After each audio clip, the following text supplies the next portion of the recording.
Hi, I'm Damien, and this is Daniel. We're cybersecurity specialists at Rix Forensica. And today we're going to talk about preventative measures. So, Daniel, I don't know if you want to tell us a story about one of the hacks recently. Yeah, so we're just going to talk about Co-op a little bit. It's a British firm that I think in the last 2 weeks was breached. About 20 million sort of people slash employees that's data was lost. And it's quite interesting because essentially a big topic that's come out of this is AI deepfakes and for voices and calls. And I know there's some quite crazy theories, and I suppose people would think it's a bit old school, quote Yeah. unquote, on how they're talking about preventing it in the future. I've heard a couple things where people are talking about instead of when you're discussing with your IT department, instead of them helping you, you'll now need to provide a code word or a phrase. Okay. Yes, yeah. So what did I see? Blue Penguin. So if I phone you as the IT department, we're going to be you need to give me the code phrase. You say Blue Okay. Penguin, and only then can I do any changes to your account. And Okay. it's quite. It's kind of like old school. It's kind of like the army back in World War II, where they would say thunder when they were approaching unknown people. Yeah, something like that. It's not Basically. what you think, right? I mean, we're talking about artificial intelligence and Yeah, and deep fakes, deepfakes. and the solution is a code phrase That is that's known clever. between you and the IT department.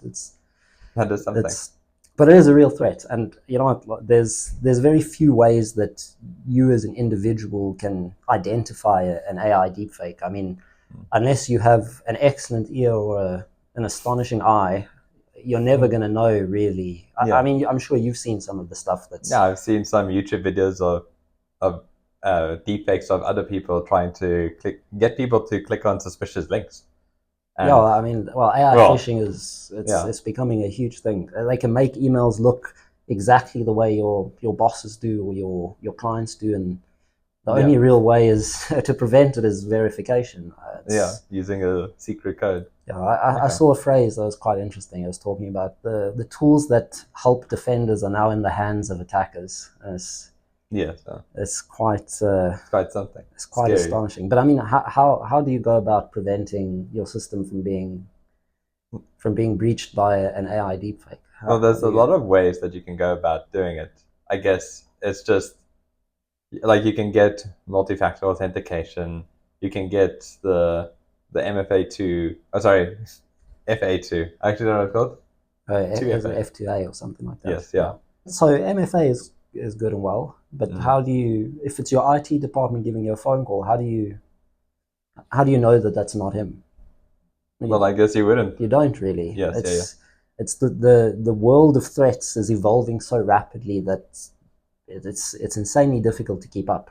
Yeah. I mean, AI phishing, AI deepfakes, MFA fatigue. Mm. There's so many things that there's no Yeah, they can do. indicator that you're being breached. It Yeah. just sort of happens. It's There's more hackers now. Well, they're called script kiddies because they don't really know how the code works. They just go onto Telegram, get some details, and then they just paste it into their terminal and they try hack you. They don't know what they're doing. They didn't know if they're in your system. They're just doing it. uh, And with the help of AI, it helps them even more. yeah. So I mean, it's more you've variety. even had I've seen in the past week and a half. I actually had a colleague of mine. Mm. He was on LinkedIn looking for work, and it Everyone shows does. you how scary it is. But someone had created a profile on LinkedIn, verified and everything, and they'd sent him a job offer, a job application. They asked, please, would you just have a look at our Figma designs and our Git and let us know what you think. And he was a developer, so I mean, you don't suspect that while you're looking for work, someone's going to try anything. So he Mm. had a look at the Figma. He installed the Git project, and a few days later, he had discovered that some North Koreans had managed to get access to his system, and That's they were now clever. using his system as a Bitcoin miner. But so how do you identify a threat like that? How do you I know? guess that just goes down to the basic. You don't click suspicious links. Even if a company says, "Oh, click this link and to review our designs or our project," I guess you just have to be careful what you click. So I don't know how else you would prevent it. You just have to be more vigilant and aware. And you did some research into that particular group that was doing the The North LinkedIn. Korean Yeah, it hackers. was North Korean hackers, wasn't it? Yes, yeah, they're using some new sophisticated Trojan called Beaver Tail.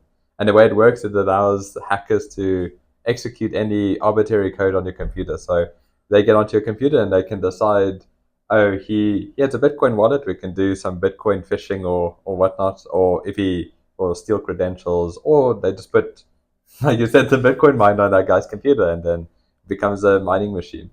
And how do you identify that it's on your system when it is? Is there anything you can do? How do you?